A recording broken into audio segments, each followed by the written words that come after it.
ካልመሰልሽ ይቅር ምናልባት ለእኔ አዲስ አይደለም ወዶ መለየቱ ለተውሽኝ ትቻለሁ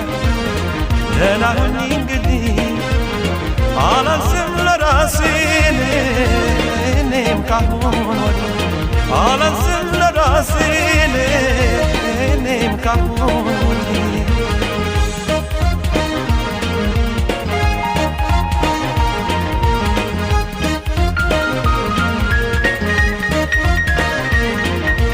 ይብላኝ ለኔን አንቺን አምኜ ለገረምኩት ጉድ ከኋላ ይመጣል ብዬ ላልጠበቅኩት አዎ እያልኩ እየተገረምኩ እያዘንኩ